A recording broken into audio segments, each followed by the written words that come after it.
Hello everyone, welcome to placement match number 4.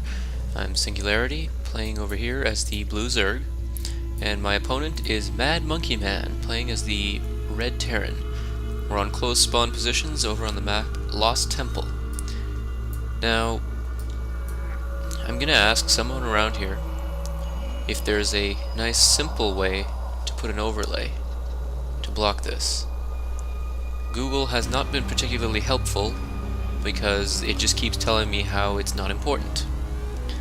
I've yet to find one that doesn't involve a thorough piece of video editing, so until there's another way that's proposed to me, I'm probably not going to put one.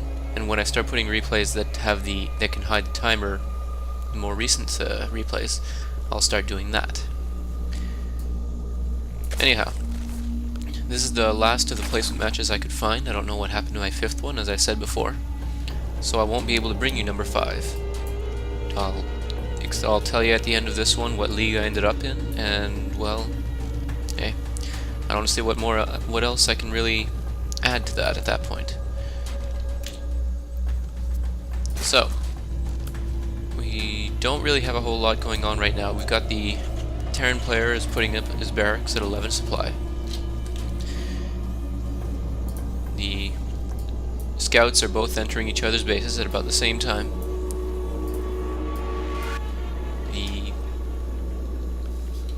Yeah, there's really not a whole lot to say. I mean, the builds aren't particularly apparent, although both gases are being taken here by MadMonkeyMan, which is likely indicative of either some early Reaper play or something, and got all the SCVs coming off the line to take out that drone, because the drone was picking on the SCV building the refinery. Now I went over here for a fast expand, which is something I probably not so sure I should have done in a close spawn, Lost Temple, 2 gas going up early. Yeah. The first thing I'm thinking, now that I know what I know, is this looks like it could have been some early Banshee play.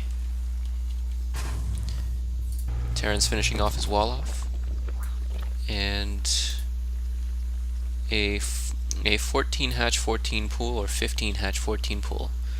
For those of you who are not sure, the number before that just indicates how much supply that the player is at when they actually place down the building. So 14 hatch would mean I put down a hatchery at 14 supply, and it does not mean 14 hatcheries, as somebody once asked. So, at this point, 18 drones, 12 SCVs. You can tell there's a bit of an economic advantage over in my favor at the moment. This despite whatever it is that he seems to have attempted. He does have more gas coming in. It doesn't show actually in this version. He's got 2 SCVs on both geysers, which is interesting. You'd think he'd have 3 on, well, either way, I don't know what the advantage is to 2 on each rather than 3 on 1, or whatever the case may be. He's got his factory just finishing up, and I'm expecting that he'll have the starport coming up very soon. Yeah, here's the starport right here. Building the tech lab so that he can probably swap the buildings, so that he doesn't have to wait for the tech lab to finish on the starport and get the Banshees out as fast as possible. Now during this time, I'm just macroing up as much as I can. Since I didn't scout enough in this game, I don't know what's going on here. I didn't bring an overlord here because around the 6 or 7 minute mark is usually a good time to come sacrifice an overlord to come see what's going on. It gives you enough time to actually react to anything like this, for instance. And usually you can have enough extra overlords by then that you won't really be hurt that much by the loss of 1. Now I did come in on this side to see what I could see, but given that the starport's on this end, and sure enough there's a Banshee being constructed here, it would take a long time for that overlord to be able to see anything. Now Cloak is coming up as well. which means that there's going to be at least one cloaked banshee coming in very soon. Now, I'm not on top of my macro, and, well, you can see by the APMs that I'm working on it. I'm working on it. Now, having not seen the starport, I put up a roach warren right here. A hydralisk den would have been a much better choice, or even a spire. But the banshee's already coming in. I don't have an evolution chamber, and my only other queen is down at the expansion. Now, I see the banshee right away. I know that's bad news. I'm trying to get my queen over to take care of this banshee. Now, one banshee, one queen. The banshee will win against the one. Kills the one queen, but the moment the second one pops up, that banshee's got to run, and fast. However, a cloak is almost finished, and a second banshee is coming out as well. So now, I'm in a bit of a rough spot. I can't really run some Zerglings in because even if I could get past the supply depots, all these Marines and the Hellion here would stop them from getting anywhere. Now that the Banshee Cloak is finished, I'm really in a lot of trouble. I forgot beforehand to make an Overseer, so now I'm only getting it out right now. And and he's making sure, MadMonkeyMan's making sure to focus down that queen as fast as possible. Now I got a Hydralisk Den out, which means now that I have the Hydralisk coming out, they will be able to deal with these Banshees, but not before they do significant damage to the economy. Now, I tried to run in here with the Zerglings. I saw the wall off, and these Hellions did a lot of damage. Now, despite all the economic damage, I'm on 2 base, he's on 1, and very much contained in his 1. He stopped building Banshees, doesn't have anything left. He's got 1 Viking, kinda just sitting over here. And really, he doesn't have a lot of forces in general at all. He's got 9 Marines, 5 Hellions, and if they ever walked out of that base, there's a lot of Zerglings waiting for them. More than they can deal with. However, they're also able to keep the Zerglings out, thanks to the wall off and to the general force sitting behind it. That's a lot of Hellions for the amount of time it would take the Zerglings to do anything here. Now, I don't know why I didn't get a Spire right now. A Spire would have been very useful to start harassing back here, because frankly, he's running off 1 base, and losing all your gatherers for 1 base is far more crippling than if you're running on 2. Now, I can't say that I remember what I was doing right now. I just remember that, actually, I don't even remember. Nope. I got the siege tanks coming out, siege mode being researched. Meanwhile, he's getting also the concussive shells for the Marauder slow, because he's got Marauders out now, and he's getting more out as well.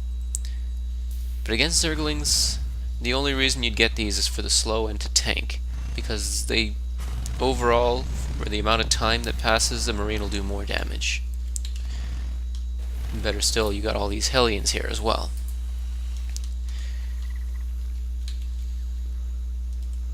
Now, both of us are kinda, well, I don't know, he's actually sitting on his macro pretty well, but again, he doesn't have all that many harvesters. He's got 22 SCVs total, and he doesn't spot this this changeling over here, even as I run it right into his force, and I can see what he's got here.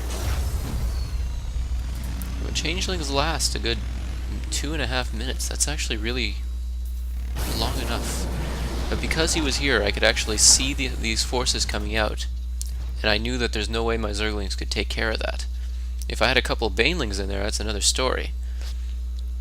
But the fact is that I don't. Now I take the tower over here. I didn't notice that he had an SCV on this tower. Otherwise I would have taken it out right then and there, which is a good thing to do. Try to keep units on both the towers on this map. Actually, in general, you want to try to keep units on towers wherever possible on any map. That way, you are the one that has the vision, because vision is worth quite a lot. Now,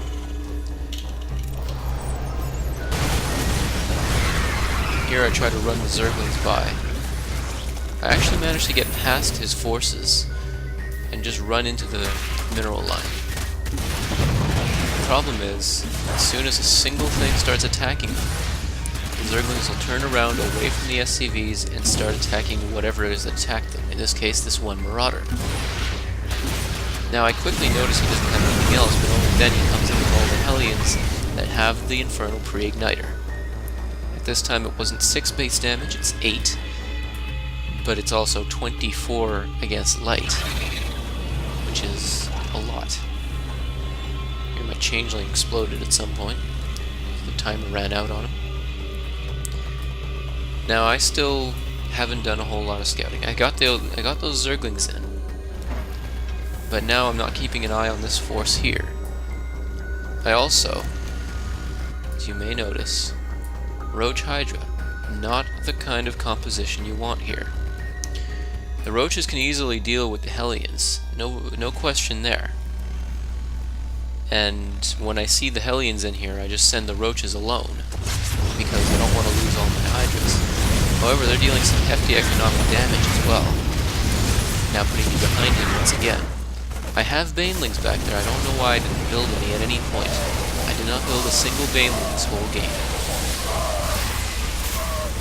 Now he sent the drop up here, hoping that he could get a flank on the Roaches, but didn't expect there to be some more forces, specifically the Hydras, already sitting up there.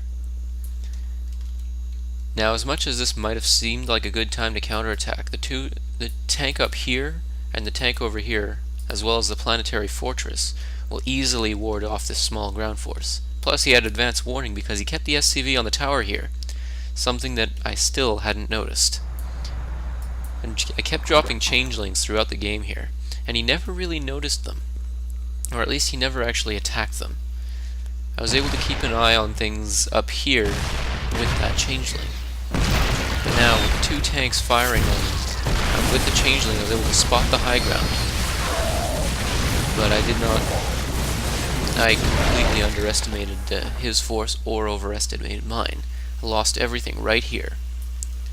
And since I'm only barely ahead of him in the number of harvesters, 21 drones to his 23 SCV, or 21 SCVs to my 23 drones. Sorry. Really, I'm not that far ahead. Now would probably have been a better time to expand, but I'm not sticking. But again, I wasn't able to stay on top of my macro. Taking this high yield would have been very good given the relative spawn positions, because with the creep moved forward somewhat, I could quickly move my forces into this expansion. He even set up some spine crawlers over here that could defend both entrances. Now at the same time, we're both kind of sitting in our bases. I've got a lot of Hydralisks right here, but that's all I've got. I don't have any other forces. I've got a Changeling up here just kind of keeping an eye on things, but even he's about to run out. I've got a few Roaches produced, but again, I really need more forces in general. I got some more Roaches on the way, but that's not the composition I need. What I really need at this point is to have some Mutalisks out on the field. Mutalisks to harass his workers. Some Banelings wouldn't hurt either. And taking care of this guy, who's just been sitting there the whole time, who saw my drone come out earlier for the expansion over here. Now I realized later when I saw how long that SCV had been on the watchtower, I realized just how he was able to see this, because at that time I'm thinking, how does he know that? That didn't even make sense. Well, it did. So now, I've got actually a pretty decent army, but not much larger than his, and he's got a better composition overall if I ever plan to attack him. Again, the siege tanks here and here would easily stop my forces from getting much further. as long as I ran into his whole army right here as well. Now I sent out a couple of Zerglings just to make sure that he hadn't expanded. It's one thing that I'm glad I did.